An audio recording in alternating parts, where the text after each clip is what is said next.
ભગવાન વેદવ્યાસજી મનુષ્ય જીવનનું મુખ્ય ધ્યેય સ્પષ્ટ કરતા લખે છે, આલોઢ્ય સર્વશાસ્ત્રાણી વિચાર્ય ચ પુનઃ પુનઃ ઇદમ એકમ સુનિષ્પન્નમ ધ્યેયો નારાયણો હરિ, કે ભગવાન એ જ મનુષ્ય જીવનનું મુખ્ય ધ્યેય છે. અનેક જન્મનાંતે પ્રાપ્ત થયેલું એવા મનુષ્ય તન પામ્યા પછી મનુષ્યની બુદ્ધિનું ફળ એ જ છે કે વિષયમાંથી વૈરાગ્ય કેળવાય અને શ્રીહરિમાં પ્રીતિ થાય. એ મનુષ્ય જન્મ પામ્યા પછી ભગવાનની પરાભક્તિ પમાય તો જ મનુષ્ય જન્મ સાર્થક કહેવાય. પરંતુ મનુષ્ય જન્મના આ શ્રેષ્ઠ ફળરૂપ જીવનના મુખ્ય લક્ષ્યરૂપ એવી આ પરાભક્તિ પમાય કેવી રીતે? સ્વામિનારાયણ ભગવાન પ્રથમના 44માં કહે છે કે જે ભક્તને ભગવાન વિશે પરિપૂર્ણ સ્નેહ હોય એને તો ભગવાનની મૂર્તિની અખંડ સ્મૃતિ રહ્યા કરે. ભગવાનના યથાર્થ મહિમા સાથે પ્રત્યક્ષ ભાવ અને એકાત્મતા હોય તો જ સંભવી શકે. પરંતુ સૌથી મોટી વિશેષતા તો એ છે કે આવા અજોડ કાર્યો કરવા છતાં પણ એના કરતાપણાના ભાવથી મુક્ત રહેવું, ભગવાનને સર્વકર્તા માનવા, એમના દાસ થઈને રહેવું એ એમની પરાભક્તિનું સર્વોચ્ચ શિખર છે, સર્વોચ્ચ સ્વરૂપ છે. શ્રી સ્વામિનારાયણ ભગવાનની જય. અક્ષર પુરુષોત્તમ મહારાજની જય. ગુણાતીતાનંદ સ્વામી મહારાજની જય. ભગતજી મહારાજની જય. શાસ્ત્રીજી મહારાજની જય. યોગીજી મહારાજની જય. પ્રમુખ સ્વામી મહારાજની જય. મહંત સ્વામી મહારાજની જય. સુરત અક્ષરધામ મહોત્સવની જય.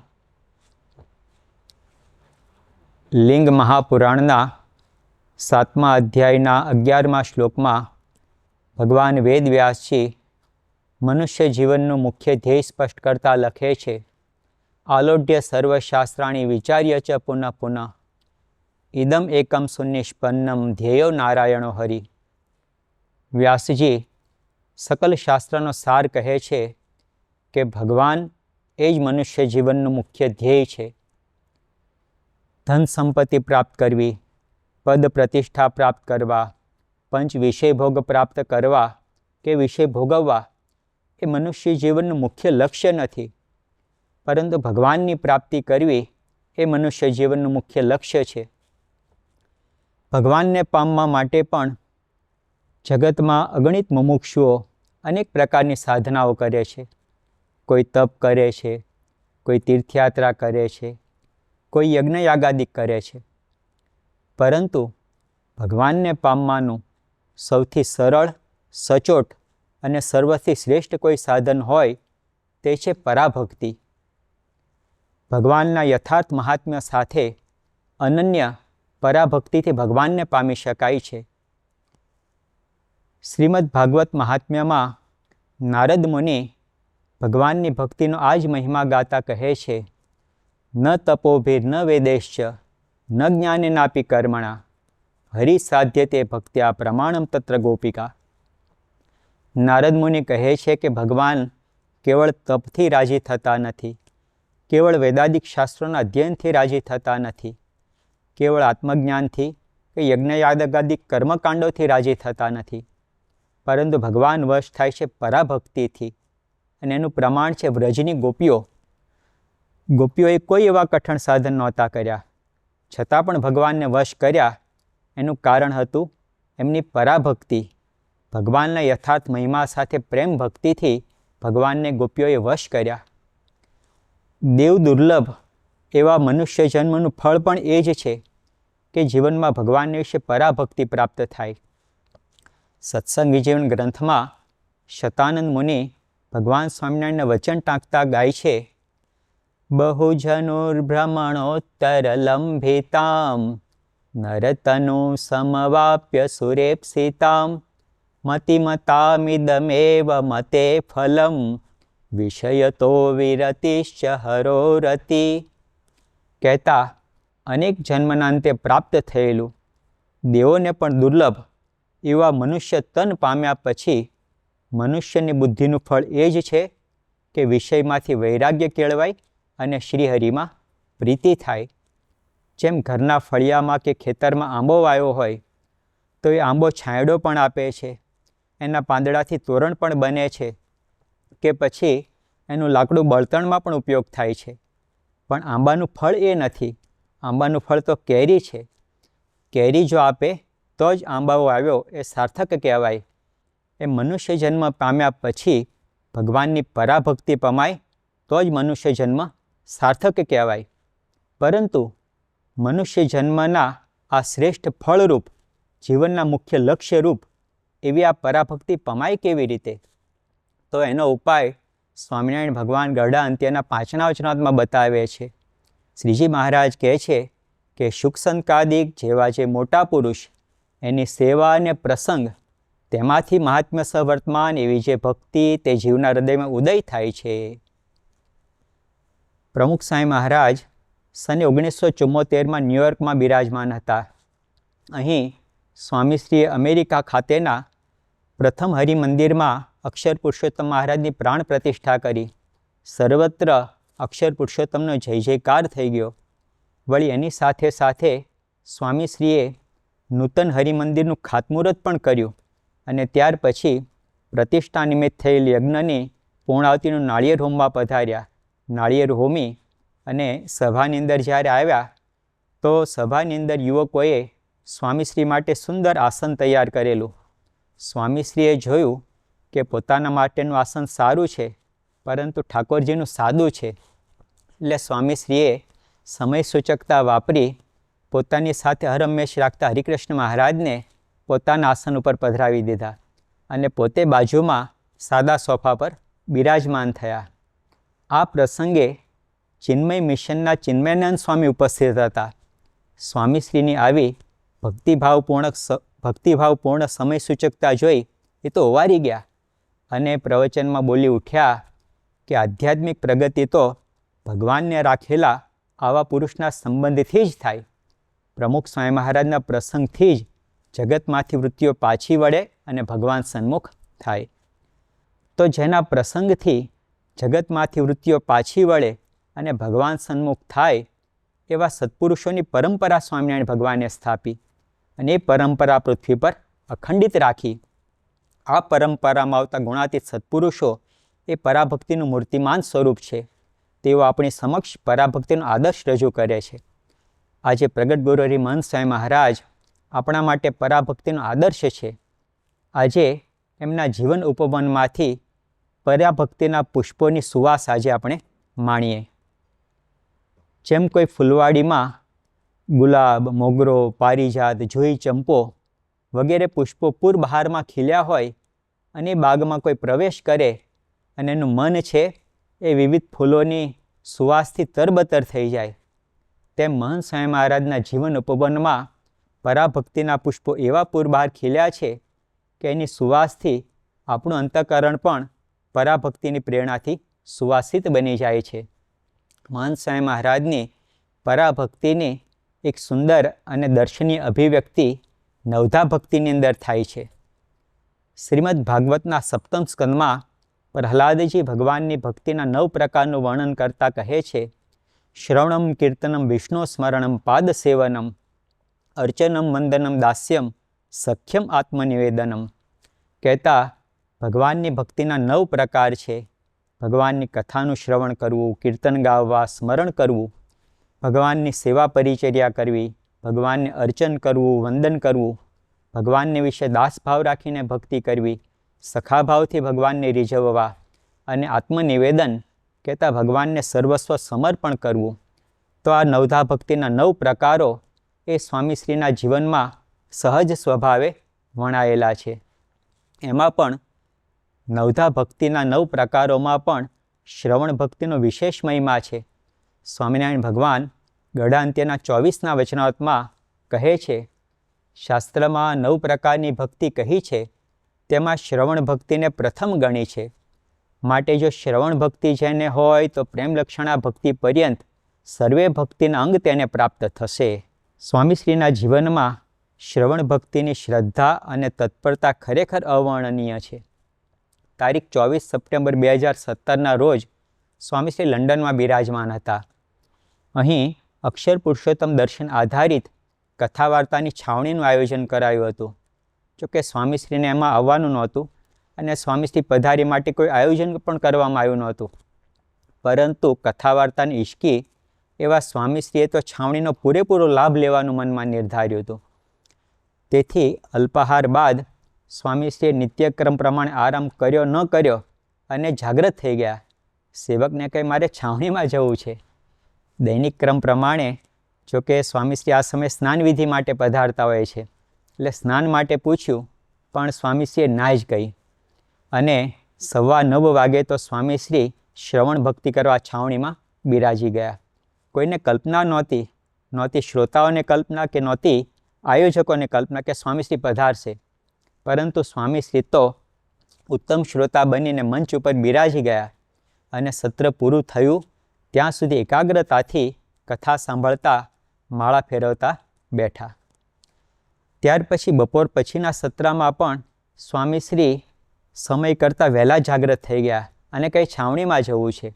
છાવણીનો સમય તો 4 વાગ્યાનો હતો, પણ સ્વામીશ્રી તો સૌથી પહેલાં 3:55 વાગે છાવણીમાં જઈને બિરાજી ગયા. હજુ તો બીજા ભક્તો આરામમાં હતા, વક્તા પણ આવ્યા નહોતા. પરંતુ યોગાનુયોગ પૂજ્ય ભદ્રેશદાસ સ્વામી ત્યાં ઉપસ્થિત હતા. સ્વામીશ્રીને જોઈને સ્વામીશ્રીનો સમય ન બગડે તે માટે એમણે કથાનો દોર હાથમાં લઈ લીધો. થોડી વારમાં સમાચાર મળતા હરિભક્તો પણ બધા આવી પહોંચ્યા. પરંતુ સ્વામીશ્રીએ તો આ સત્ર પણ પહેલેથી છેલ્લે સુધી સંપૂર્ણ ભર્યું. રાત્રે ચેષ્ટાગાન બાદ સ્નાન કરીને સ્વામીશ્રી પોઢવા માટે પધાર્યા. એટલે સંતોએ પૂછ્યું કે ફ્રેશ થઈ ગયા? કારણ કે આજે સવાર અને સાંજ બંને સત્ર મળી સ્વામીશ્રી 7.5 કલાક બેઠા હતા. એક પણ બગાસું ખાધા વિના, આળસ મળ્યા વિના, આસન બદલ્યા વગર, ઝોકું ખાધા વિના સતત આટલું બેસવાનું અને એમાં પાછું ધ્યાનપૂર્વક સાંભળવાનું, એટલે સ્વાભાવિક છે થાક લાગે. વળી પાછા સ્વામીશ્રી લઘુક્રિયા માટે કે જલપાન માટે પણ ઊભા થયા નહોતા, એને માટે પણ બ્રેક રાખ્યો નહોતો. એ સ્વાભાવિક થાક લાગે. એટલે સ્વામીશ્રીને જ્યારે આવું પૂછ્યું કે સ્વામી ફ્રેશ થઈ ગયા, પણ સ્વામીશ્રી તો કેફથી કે ફ્રેશ જ છીએ. કારણ કે એમને મને તો કથા વાર્તા સાંભળવી એ જ ફ્રેશ થવાનું સાધન હતું. પૂજ્ય ભદ્રેશદાસ સ્વામીએ આગળના એક પ્રસંગના સંદર્ભમાં જિજ્ઞાસાથી પૂછ્યું કે સ્વામી આપ કેટલું સાંભળી શકો? સ્વામીશ્રી હસીને કહે કે હજી 2-2.5 કલાક, હજી 2-2.5 કલાક. સંતો આશ્ચર્ય અને અહોભાવથી કહે કે સ્વામી ટોટલ 7.5 કલાક તો આપ બેઠા ને હજી બીજા 2-2.5 કલાક? સ્વામીશ્રી હસીને કહે, અમે એક ગામમાં હતા, નોમતી, એટલે જમવાનું તો હતું નહીં. તો સવારના 6 થી બેઠા રાતના 12 સુધી સળંગ. સંતો આશ્ચર્ય અને અહોભાવમાં ગરકાવ થઈ ગયા. વિગત પૂછતા જાણવા મળ્યું કે 1982ની સાલ હતી. બામણિયા ગામમાં સ્વામીશ્રી બિરાજમાન હતા. નોમનો ઉપવાસ હતો, એટલે પૂજાથી પરવાર્યા ત્યારે 3-4 કથા વાર્તા નિષેકવાળા હરિભક્તો પણ ત્યાં હતા અને સ્વામીશ્રી એમની સાથે ગોષ્ઠી શરૂ કરી. હરિચરિત્રામૃત સાગર ગ્રંથના આધારે આ ગોષ્ઠી શરૂ કરી તે સવારે 6 થી રાતના 12 વાગ્યા સુધી. સંતો કે સળંગ 18 કલાક આપ બેઠા, ગજબની શ્રદ્ધા કહેવાય. સ્વામીશ્રી હસીને કહે, પૂજા પછી બેઠા હતા એટલે ખબર જ ન પડી. આ છે સ્વામીશ્રીનો કથા વાર્તાનો ઈશક. શ્રીમદ ભાગવતમાં પૃથુરાજાની શ્રવણ ભક્તિની પ્રશંસા કરવામાં આવી છે કે પૃથુરાજાએ ભગવાનની કથા સાંભળવા માટે 10,000 કાન માગ્યા. પણ આજે કદાચ આપણે માગવું હોય તો એટલું જ માગી શકાય કે મહંત સ્વામી મહારાજ જેવી શ્રવણ ભક્તિની શ્રદ્ધા અમને દેજો. ગઢા મધ્યના 29ના વચનાવતમાં શ્રીજી મહારાજ જેને ભગવાનના સ્વરૂપમાં આસક્તિ થયો એવા ભક્તના લક્ષણમાં કથા વાર્તાની તત્પરતા મુખ્ય લક્ષણ બતાવે છે. આવી તત્પરતા સ્વામીશ્રીના જીવનમાં પ્રત્યેક પ્રસંગોમાં જોવા મળે છે. કથા શ્રવણની જેમ ગ્રંથ વાંચનમાં પણ એમની શ્રદ્ધામાં એમની પરાભક્તિનું અદ્ભુત દર્શન થાય છે. તારીખ 31 ડિસેમ્બર 2025 સ્વામીશ્રી અમદાવાદમાં બિરાજમાન હતા. બપોરે ભોજન બાદ સંતોને કથાનો લાભ આપી 1:45 વાગે સ્વામીશ્રી આરામમાં પધાર્યા. પરંતુ 3:15 વાગે તો જાગી ગયા. મુખ પ્રક્ષાલન વગેરેથી પરવારી અને સેવક સામે જોઈ બે હાથે વાંચનની મુદ્રા કરી. સેવકે પૂછ્યું કે સ્વામી શું વાંચવું છે? સ્વામી કે PBP પુરુષોત્તમ બોલ્યા પ્રીતે ગ્રંથને સ્વામીશ્રી ટૂંકમાં આ રીતે સંબોધે છે. તો સેવકે સ્વામીશ્રીના મનગમતું પુસ્તક તેઓના કરમાં મૂક્યું અને સ્વામીશ્રી પોતે વાંચનમાં લીન થઈ ગયા. 3:30 વાગ્યાથી 4:45 વાગ્યા સુધી એક ધારું 1.25 કલાક વાંચન કર્યું. એમાં વચ્ચે ફ્રૂટ આવ્યું, સમય પ્રમાણે ફ્રૂટ આવ્યું, પણ સ્વામીશ્રીએ ફ્રૂટ અંગીકાર કરતાં પણ વાંચન તો ચાલુ જ રાખ્યું. વળી પાછા અન્ય દૈનિક ક્રમમાં જોડાયા અને ફરીથી 5:15 વાગ્યાથી પુનઃ પુરુષોત્તમ બોલ્યા પ્રીતે ગ્રંથ હાથમાં લીધો અને 5:45 વાગ્યા સુધી વાંચ્યો, એટલે કે બીજો અડધો કલાક. તો આમ સાયં સત્રમાં સ્વામીશ્રીએ 1.25 કલાક ગ્રંથ વાંચન કર્યું. સમયની વ્યસ્તતાની અંદર પણ સ્વામીશ્રીની ગ્રંથ વાંચનની રુચિ એટલી છે કે પોતે ગ્રંથ વાંચન માટે સમય કાઢી લે છે અને અમૃતના ઘૂંટ ઉતારતા હોય એવા મહિમાથી ને તત્પરતાથી સ્વામીશ્રી સાંપ્રદાયિક ગ્રંથો વાંચે છે, ઓતપ્રોત થઈ જાય છે. નવધા ભક્તિનો અન્ય એક પ્રકાર છે વિષ્ણુ સ્મરણમ, એટલે કે ભગવાનનું સ્મરણ કરવું. શ્રીમદ ભાગવત ઉત્તમ વૈષ્ણવ ભક્તના લક્ષણ કેવા હોય એમાં જે અખંડ સ્મરણવાળો છે એને જ ઉત્તમ ભક્ત કહીને સંબોધે છે. શ્રીમદ ભાગવતની અંદર કહે છે, ત્રિભુવન વિભવ હેતવેપ્યકુંઠ સ્મૃતિરજિતાત્મસુરાદિભીર્વિમૃગ્યામ ન ચલતી ભગવત પદારવિંદાલ લવનિમિષાર્ધમપી સવૈષ્ણવાગ્ર્ય. વ્યાસજી કહે છે કે જે 3 ભુવનની સંપત્તિ મળવા છતાં પણ દેવોને પણ દુર્લભ એવા ભગવાનના ચરણાવિંદના ધ્યાનમાંથી નિમિષ માત્ર જે ચલિત થતો નથી એ ઉત્તમ વૈષ્ણવ છે, ઉત્તમ ભક્ત છે. મુક્તાંશ કીર્તનમાં ગાય છે, જીરે ત્રિભુવનની સંપત મળે તોય ન તજે રે અર્ધ પળ હરિ ધ્યાન બ્રહ્મરૂપ થઈ હરિને ભજે. મહંત સ્વામી મહારાજ પરબ્રહ્મ પુરુષોત્તમ નારાયણ એવા સર્વોત્તમ ભક્ત છે, અક્ષર બ્રહ્મ છે. ભગવાન અને ગુરુનું સ્મરણ એમના જીવનનો શ્વાસ છે, એમના હૃદયનો ધબકાર છે, એમના લોહીનો લય છે. અખંડ ભગવાનમય એમનું જીવન છે. તારીખ 4 મે 2021 સ્વામીશ્રી નૈનપુરમાં બિરાજમાન હતા. ભોજન અંગીકાર કરવાનું શરૂ કર્યું. એમાં કિનવા પીરસાયા હતા. કિનવા ગરમ હતા એટલે વિનયપ્રિયદાસ સ્વામી એને ઠારવા લાગે, થોડી વાર લાગે એમ હતું. તો સ્વામીશ્રી સમયનો સદુપયોગ કરી આંખ મીચી અને ગુરુની ઈષ્ટદેવની સ્મૃતિમાં સરી પડ્યા. આ બાજુ કિનવા ઠરી ગયા, પરંતુ સ્વામીશ્રી ધ્યાનમાંથી જાગ્રત થયા નહીં. એકાદ મિનિટ પછી સ્વામીશ્રીએ આંખો ઉઘાડી એટલે સેવકે પૂછ્યું કે શું કરતા હતા સ્વામી? સ્વામી કે ગુરુની સ્મૃતિ, યોગી બાપાની સ્મૃતિ. યોગી બાપા મહારાજ અને સ્વામીને ધારતા હોય એ સ્મૃતિ કરતો હતો. તો ગુરુની સ્મૃતિ એ પણ એમની પરાભક્તિ જ છે, કારણ કે પરમાત્માના અખંડ ધારક ગુણાતીત ગુરુ એ ભગવાનનું સાક્ષાત સ્વરૂપ છે. તારીખ 23 એપ્રિલ 2023 સ્વામીશ્રી સુરેન્દ્રનગરમાં બિરાજમાન હતા. શયન માટે પધારતા હતા ત્યારે ઉત્તમ યોગીદાસ સ્વામીએ પ્રેમથી કહ્યું કે સ્વામી સૂઈ જાઓ, વચ્ચે જાગતા નહીં, આપને આરામ મળે ને, કારણ કે આજે આખો દિવસ આપનો વ્યસ્ત હતો એટલે થાક ખૂબ લાગ્યો હશે. સ્વામીશ્રી થોડા સ્મિત સાથે કહે, આરામ જ છે, જાગવું કે સૂવું આરામ જ છે. પછી રહસ્ય જણાવતા કહે, મન મહારાજ સ્વામીમાં છે એટલે આરામ જ છે. શાસ્ત્રીજી મહારાજ એકવાર બોલેલા કે આરામ તો હું મહારાજની મૂર્તિમાં નિરંતર કરું છું. તો એ જ ગુણાતીત સ્થિતિના દર્શન, એ જ પરાભક્તિના દર્શન ગુરુહરિ મહંત સ્વામી મહારાજની અંદર પણ આપણને થાય છે. તારીખ 26 જાન્યુઆરી 2021 સ્વામીશ્રી નૈનપુરમાં બિરાજમાન હતા. પૂજ્ય આદર્શ જીવન સ્વામી એક પત્ર લઈને આવ્યા. એ પત્રનું વાંચન સ્વામીશ્રી સમક્ષ કર્યું. 1975માં સ્વામીશ્રી અને સંતોનો જવારજ ગામની પાસે એક ભયંકર એક્સિડન્ટ થયો હતો. સ્વામીશ્રીને પણ જડબામાં ફ્રેક્ચર થયું હતું, દુખાવો પણ ભારે હતો. છતાં પણ એ સમયે એમણે એક અદ્ભુત પત્ર લખ્યો હતો. તારીખ 3 એપ્રિલ 1975ના રોજ સ્વામીશ્રીએ પત્રમાં પરિસ્થિતિના વર્ણનની સાથે લખ્યું હતું કે મહારાજ સ્વામીમાં મન અખંડ રહ્યા કરે છે.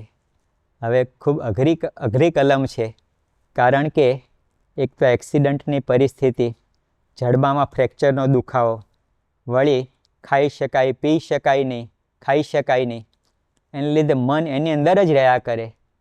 પણ ગુણાતીત સત્પુરુષની સ્થિતિ જુદી છે. દેહાતીત દશા એમને અખંડ વર્તે છે. એટલે આવી પરિસ્થિતિમાં પણ સ્વામીશ્રીએ લખ્યું કે મહારાજ સ્વામીમાં મન અખંડ રહ્યા કરે છે. આ પત્રનું વાંચન કર્યા પછી પૂજ્ય આદર્શજીવન સ્વામીએ પૂછ્યું કે સ્વામી, આપે આવું લખ્યું તો આવા દુખાવામાં પણ આપને અખંડ સ્મૃતિ રહેતી હતી? સ્વામીશ્રીએ હા કહી અને સ્પષ્ટ સંમતિ આપી.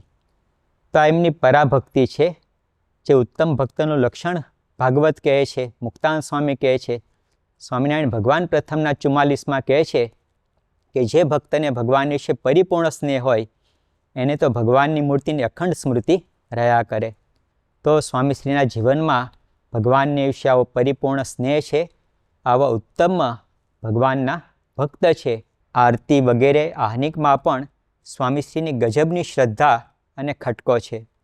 અંગો અંગમાં ભગવાનને અખંડ ધારી રહેવા છતાં પણ ઠાકોરજીના દર્શન કરવા જવું, દંડવત કરવા, ચેષ્ટાગાન, આરતી, નિત્ય પૂજા, આ તમામ આહ્નિકમાં એમની અત્યંત રુચિ, ખટકો અને શ્રદ્ધાના દર્શન કાયમ માટે આપણને થયા કરે છે.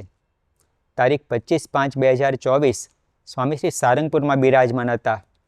સાંજના સમયે સંસ્થાકીય મિટિંગોમાં જોડાયા હતા. મિટિંગોનો દોર જરા લાંબો ચાલ્યો. છેલ્લી મિટિંગ પૂરી થઈ છેક 8:45 વાગે. સ્વામીશ્રીનો જમવાનો સમય પોણો કલાક ઠેલાયો હતો. એટલે મિટિંગ પૂરી થતાં જ સેવકે વિનંતી કરી, સ્વામી હવે આપણે જમી લઈએ. સ્વામીશ્રી કે આરતી? સેવક વિચારમાં પડી ગયા. કહે ઠાકોરજી તો પોઢી ગયા છે. સ્વામીશ્રી ભાવમાં આવીને કહે પણ આપણે તો આરતી બોલવાની ને. સ્વામીશ્રીની આવી રુચિ અને આગ્રહ જોઈ અને સેવકે કહ્યું કે તો અહીંયા અક્ષર પુરુષોત્તમ મહારાજ બિરાજમાન છે, એની આગળ આપણે આરતી બોલી લઈએ. એટલે રૂમમાં જે અક્ષર પુરુષોત્તમ મહારાજની ચિત્ર પ્રતિમા હતી એની આગળ ઊભા રહી સ્વામીશ્રી આખી આરતી બોલ્યા અને પછી જ જમવા બિરાજ્યા. તો આવા તો અનેક પ્રસંગોમાં ઘણીવાર મોડું થાય, પરંતુ ગમે તેટલું મોડું થયું હોય પણ આરતી તો બોલવાની જ, એવી શ્રદ્ધા અને ખટકો હર હંમેશ એમને રહે છે. ગળા મધ્યના 16ના વચનામૃતમાં શ્રીજી મહારાજ તીવ્ર શ્રદ્ધાવાન પુરુષના લક્ષણોનું વર્ણન કરે છે. મહારાજ કહે છે, જેને તીવ્ર શ્રદ્ધા હોય તેને જ્યારે ભગવાનને દર્શને આવવું હોય અથવા ભગવત કથા વાર્તા સાંભળવી હોય તથા ભગવાનની માનસી પૂજા કરવી હોય ઇત્યાદિક જે ભગવાન સંબંધી ક્રિયા તેને કર્યા સારું, સ્નાનાદિક જે પોતાની દેહ ક્રિયા તેને અતિશય ઉતાવળો થઈને કરે. તો આવી તીવ્ર શ્રદ્ધાના દર્શન સ્વામીશ્રીના જીવનમાં અનેક પ્રસંગોએ થાય છે. સ્વામીશ્રી તો શ્રદ્ધાના સુમેરુ છે. એમના જીવનમાં તો આ તમામ લક્ષણો સહજપણે વણાયેલા છે, પણ ક્યારેક એવા સંજોગો ઉપસ્થિત થાય ત્યારે આપણને એમની એવી શ્રદ્ધાના નિરાળા દર્શન થતા હોય છે. તારીખ 21/10/2016 સ્વામીશ્રી જૂનાગઢમાં બિરાજમાન હતા. મંગળા આરતી બાદ સ્વામીશ્રી નિત્યક્રમ પ્રમાણે આરામમાં પધાર્યા. આરામમાંથી જ્યારે જાગ્યા અને ઘડિયાળમાં જોયું તો 7:11 થયા હતા. સ્વામીશ્રી કહે મોડું થઈ ગયું, કારણ કે શણગાર આરતીના સંદર્ભમાં સ્વામીશ્રી બોલી રહ્યા હતા. શણગાર આરતીમાં એમને પહોંચવું હતું. એટલે ઝડપથી પલંગમાંથી ઊભા થઈ અને બાથરૂમમાં જઈ ફટાફટ મુખ પ્રક્ષાલન કર્યું અને મુખ લૂછતા લૂછતા જ બહાર પધાર્યા અને સીધા દરવાજા તરફ ચાલવા લાગ્યા. આનંદાનંદ સ્વામી કહે, સ્વામી ગાતરિયું પહેરવાનું બાકી છે. સેવક મુનિચિંતનદાસ સ્વામીએ ઝડપથી ગાતરિયું પહેરાવાનું ચાલુ કર્યું. સ્વામીશ્રીએ ચાલતા ચાલતા જ ગાતરિયું અંગીકાર કર્યું. વળી સેવકે યાદ કર્યું કે સ્વામી કાનના મશીન, એટલે સ્વામીશ્રીએ ચાલતા ચાલતા જ કાનના મશીન પણ અંગીકાર કર્યા. એટલામાં દરવાજા સુધી પહોંચી અને જાતે સ્ટોપર ખોલવા લાગ્યા. સેવકે ફરી યાદ કર્યું કે સ્વામી ચપ્પલ પહેરવાના બાકી છે. સ્વામીશ્રીએ ચપ્પલ પહેરતા પહેરતા પણ સ્ટોપર ખોલવાનો પ્રયત્ન ચાલુ રાખ્યો. એટલામાં સેવકે સ્ટોપર ખોલી આપી અને સ્વામીશ્રી દરવાજો ખુલતા જ સીધા તીર છૂટે એવી ઝડપથી ઉતાવળે પગલે મંદિરમાં ઠાકોરજીના દર્શન માટે ચાલવા લાગ્યા. થોડી જ વારમાં સ્વામીશ્રી સમયસર આરતીમાં પધારી ગયા. તો આવી તીવ્ર શ્રદ્ધા એમને હરહંમેશ રહે છે. ઠાકોરજીના દર્શનની અંદર પણ એમને કેવી તત્પરતા છે કે ઘણીવાર શરીર સ્વાસ્થ્ય અનુકૂળ ન હોય, સંજોગો પણ પ્રતિકૂળ હોય, પરંતુ સ્વામીશ્રીની દર્શનની શ્રદ્ધાને કોઈ અંતરાય કરી શકતું નથી હોતું. તારીખ 29 નવેમ્બર 2018 સ્વામીશ્રી બોચાસણમાં બિરાજમાન હતા. સ્વાસ્થ્ય નાદુરસ્ત હતું, થોડી શરદીની અસર હતી, તાવ પણ શરીરમાં હતો અને બહાર પણ ઠંડીનું પ્રમાણ વધારે હતું. એટલે સેવકોએ વિચાર કરેલો કે પૂજા પછી રૂમમાં જ સ્વામીશ્રીને પૂજા કરાવવી અને પૂજા પછી મંદિરમાં બિરાજિત ઠાકોરજીના લાઈવ દર્શન કરાવી દેવા અને જ્યારે વાતાવરણ થોડું હૂંફાળું થાય પછી ઠાકોરજીના દર્શન કરવા લઈ જવાય. પરંતુ સ્વામીશ્રીએ પૂજા દરમિયાન જ સેવકને બોલાવ્યા અને કહ્યું કે દર્શન કરવા જવું છે. હવે બીમારી અને ઠંડી બહાર વધારે હતી એટલે સેવકે જરા વિનંતી કરી, પરંતુ સ્વામીશ્રીની રુચિ જોઈને સેવકે નમતું મૂક્યું અને પૂજા પછી સ્વામીશ્રી શાલ અને ટોપી અંગીકાર કર્યા વગર જ ઠાકોરજીના દર્શન માટે પધારી ગયા. નીચે નીલકંઠવાણી મંડપમાં દર્શન અભિષેક કર્યા. ત્યાર પછી ઉપર પણ ત્રણેય ખંડોમાં શ્રદ્ધાથી ભક્તિભાવથી એકાગ્રતાથી દર્શન કર્યા. વળી સ્વામી કે બાર ગુરુખંડોમાં પણ દર્શન કરવા જવું છે. હવે ત્યાં તો જરા ઠંડા પવનનું જોર વધારે હતું, પરંતુ એને અવગણીને પણ સ્વામીશ્રી ઠાકોરજીના દર્શન કર્યા પછી તમામ ગુરુ શિખરોમાં પણ દર્શન કરવા માટે પધાર્યા અને પ્રેમથી મહિમાથી ત્યાં પણ દર્શન કરી પછી જ ઉતારે પાછા પધાર્યા. તો સ્વાસ્થ્યની નાદુરસ્તા કે સંજોગોની પ્રતિકૂળતા, ગમે તે વિપરીતતા પણ એમની જે ભક્તિનો પ્રવાહ છે, એમની શ્રદ્ધાનો પ્રવાહ છે, એને ખાળી શકતા નથી. સ્વામીશ્રીની પરાભક્તિનું અન્ય એક સ્વરૂપ નિખરે છે અક્ષર પુરુષોત્તમ મહારાજની સંભાવનામાં. સ્વામીશ્રી પોતાની સાથે હર હંમેશ અક્ષર પુરુષોત્તમ મહારાજના જે ચલ સ્વરૂપો રાખે છે, એનું અખંડ અનુસંધાન રાખીને જે રીતે એમની સંભાવના કરે છે, ઠાકોરજીની સેવા ભક્તિ સંબંધી સૂક્ષ્મ ખ્યાલ રાખે છે, ઠાકોરજીની મર્યાદા રાખે છે, દરેક પ્રસંગોમાં એમને આગળ રાખે છે, એમાં એમની પરાભક્તિના નિત નવીન દર્શન થાય છે.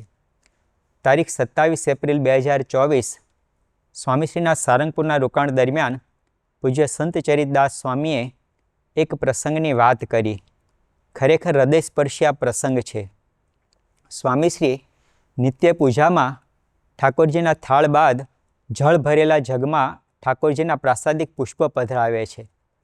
એક વખત સંત ચરિતદાસ સ્વામીએ ઠાકોરજીનો સ્પર્શ કરાવી અને 3 પુષ્પો સ્વામીશ્રીને આપ્યા. સ્વામીશ્રીએ તે પુષ્પો જળમાં પધરાવ્યા.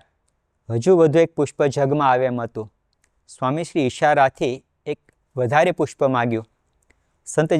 સંત ચરિતદાસ સ્વામીએ સ્વામીશ્રીને પુષ્પ આપ્યું, પણ ઠાકોરજીનો સ્પર્શ કર્યા વગર માત્ર પૂજાની પાટ ઉપરથી લઈ અને સ્વામીશ્રીને આપ્યું. સ્વામીશ્રીએ તરત જ ઈશારાથી જણાવ્યું કે ઠાકોરજીનો સ્પર્શ કરાવીને આપો. એ રીતે પુષ્પ પ્રસાદીભૂત થયું. પછી જ સ્વામીશ્રીએ જળમાં પધરાયું. હવે આપણને અનુભવ થાય છે કે દરરોજ કરવાની અમુક ક્રિયાઓ સમયાંતરી યાંત્રિક બની જતી હોય છે, તેથી એમાં શુષ્કતા આવી જાય છે. પરંતુ સ્વામીશ્રીને કોઈ ક્રિયા યાંત્રિક નથી, કારણ કે હંમેશા ભક્તિભાવથી ભરપૂર છે, એટલે એમાં ક્યારેય શુષ્કતા આવતી નથી, હંમેશા તાજીને તાજી જ રહે છે. સ્વામીશ્રીની પરાભક્તિનું એક વિશિષ્ટ દર્શન સાંપડ્યું તારીખ 5મી ઓક્ટોબર 2020ના રોજ નૈનપુરમાં. અલ્પાહાર બાદ સ્વામીશ્રી શતપદી કરવા વોકવે પર પધાર્યા. ત્યાં નજીકમાં મધુમાલતીના પુષ્પ ખીલેલા જોયા.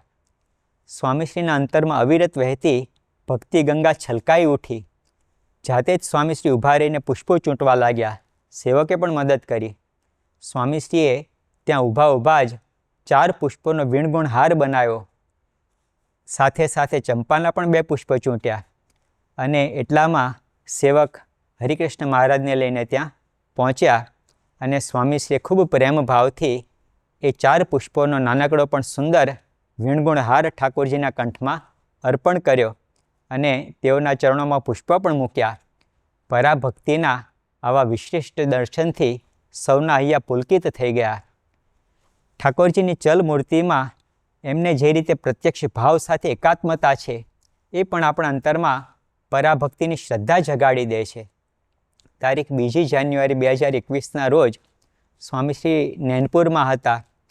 ધનુર્માસ હોવાથી પૂજાના થાળમાં 2 નાની વાટકીમાં શીરો મૂકવામાં આવ્યો હતો. થાળ ધરાવતી વખતે સ્વામીશ્રીને લાગ્યું કે કદાચ શીરો ગરમ હશે, એટલે થાળ ધરાવતા જ એક હાથથી સ્વામીશ્રીએ શીરાની વાટકીનો સ્પર્શ કર્યો. સેવકને લાગ્યું કે સ્વામીશ્રી શીરો ગરમ છે કે નહીં તપાસ કરે છે, એટલે પૂછ્યું કે બાપા ગરમ છે? સ્વામીશ્રીએ ઈશારાથી હા પાડી. સેવકે દિલગીરી વ્યક્ત કરતાં કહ્યું કે બાપા બીજી વાર ધ્યાન રાખીશું, શીરો બહુ ગરમ નહીં ધરાવીએ. સ્વામીશ્રીને સંતોષ થયો, પરંતુ આ સાથે સ્વામીશ્રીની જે ઠાકોરજી સાથેની એકાત્મતા છે ખ્યાલ આવે છે, પ્રત્યક્ષ ભાવ છે ખ્યાલ આવે છે. ઠાકોરજી પણ શીરો તો જમે છે, પણ ગરમ કે ઠંડુ એ ઠાકોરજીને ખબર પડે છે. ગરમ શીરાથી ઠાકોરજીનું ગળું દાઝશે એ વિચારતો આવી એકાત્મતા જેને હોય એને જ ખ્યાલ આવે. તારીખ 3 ઓક્ટોબર 2020 સ્વામીશ્રીના નૈનપુરના રોકાણ દરમિયાન હરિકૃષ્ણ મહારાજની સાથે એમના અનાદિના ઉત્તમ સેવક એવા અક્ષરબ્રહ્મ ગુણાતીતાંશની મૂર્તિ પધરાવવાનો સ્વામીશ્રીએ સંકલ્પ કર્યો. એ મૂર્તિ કેવી બનાવવી એ અંગે સ્વામીશ્રીએ જે સૂક્ષ્મ સૂચનો કર્યા. વળી મૂર્તિ પ્રતિષ્ઠાનો ઉત્સવ કેવી રીતે ઉજવવો, નગરયાત્રા કરવી, ધામધૂમ કરવી, વળી ઠાકોરજીના શણગાર વાઘા એ અંગે સ્વામીશ્રીએ જે સૂચનો કર્યા, જાતે જે રસ લઈ અને વાઘાની પસંદગી કરી, મંદિર કેવી રીતે બનાવવું, સિંહાસન કેવી રીતે બનાવવું, આ બધાની અંદર સ્વામીશ્રીનો જે ઉત્સાહ હતો, ઉમંગ હતો, એમાં પણ પરાભક્તિના અવનવા દર્શન સૌને થયા કરતા. તારીખ 3 ઓક્ટોબર 2020ના રોજ પ્રસંગ એવો બન્યો, ગુણાતીતાંશ સ્વામીનું ચલમૂર્તિનું મોડેલ તૈયાર થઈને આવ્યું હતું. સાંજના સમયે સંત ચરિતદાસ સ્વામી હરિકૃષ્ણ મહારાજને લઈને સ્વામીશ્રીના બેઠક ખંડમાં ગયા. સ્વામીશ્રીના સોફાની આગળ ટેબલ પર હરિકૃષ્ણ મહારાજને પધરાવવામાં આવ્યા. એમની સાથે ગુણાતીતાંશની ચલમૂર્તિનું મોડેલ પધરાવવામાં આવ્યું. પૂજ્ય નારાયણ મુનિદાસ સ્વામી અને પૂજ્ય ભદ્રેશદાસ સ્વામી સારંગપુરથી ઓનલાઈન સ્વામીશ્રીને મૂર્તિ વિશેની વિગત જણાવતા હતા.